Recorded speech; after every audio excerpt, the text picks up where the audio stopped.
Hi friends, welcome back to Crystal Cooks. Today we're making beef Burgundy.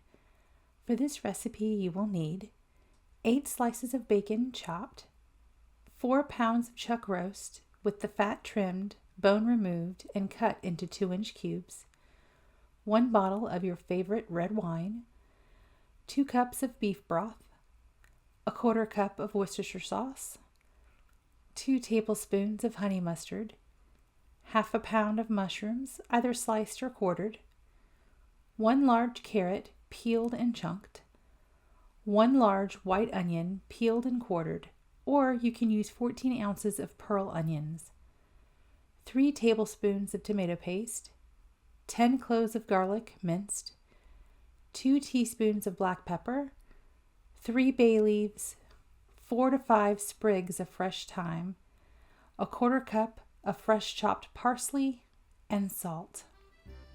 Once you've gathered your ingredients, be sure to wash and dry all of your produce.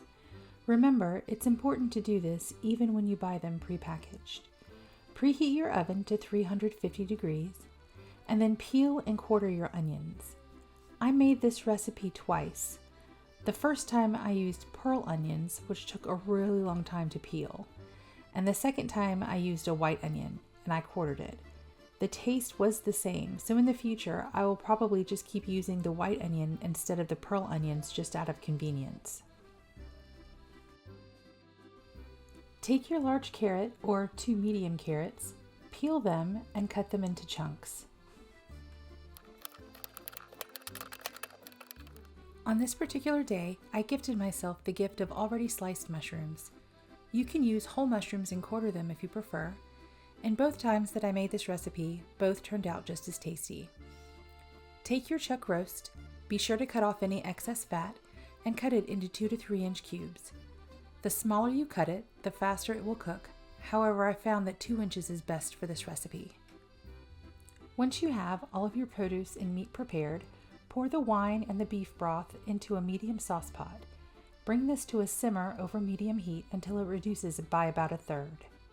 While this is reducing, cook your bacon in a large Dutch oven until it's crispy. You can either cook the bacon first, then chop it into smaller bits, or you can chop it in smaller bits and cook it. Either way is good for this recipe.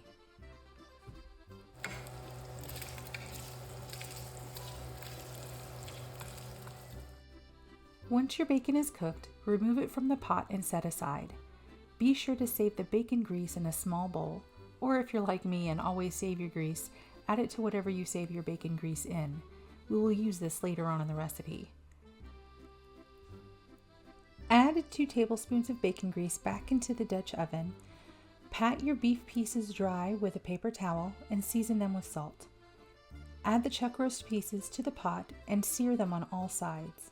Be sure to avoid overcrowding. This may take 2 to 3 batches.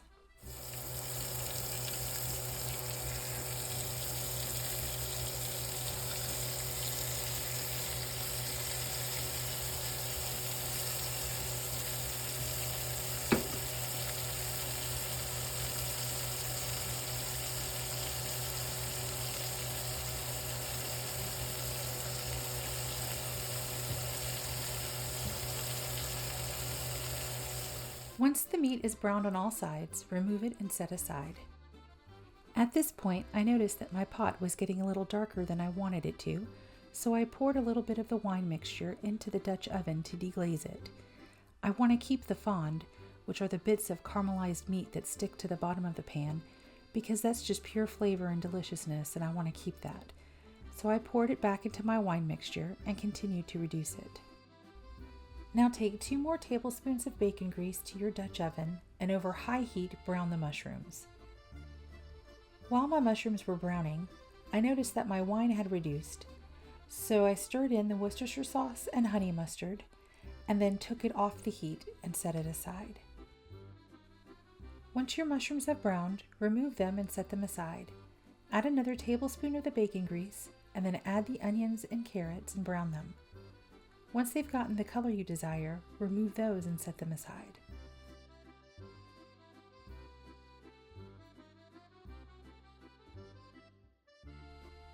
Again, I noticed that my pot was getting too dark, so I used water to deglaze it.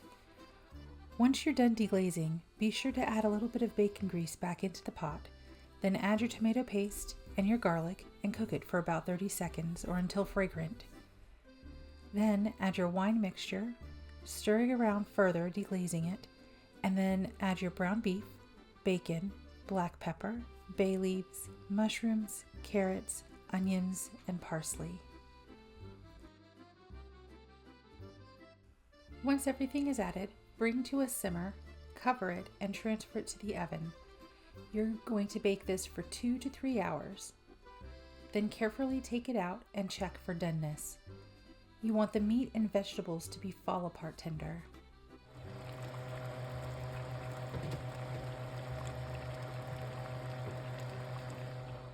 You can serve this over mashed potatoes or rice. The first time I made this, I served it with mashed potatoes and it was delicious. The second time I made this, it was at my family's New Year's Eve party and I served it by itself. This is my beef burgundy recipe. I hope you enjoy it. I have linked my recipe below. If you try this recipe, leave a comment. I'd love to hear how it turned out. Don't forget to subscribe to my channel for more delicious recipes, baking tutorials, and kitchen tips. See you next time.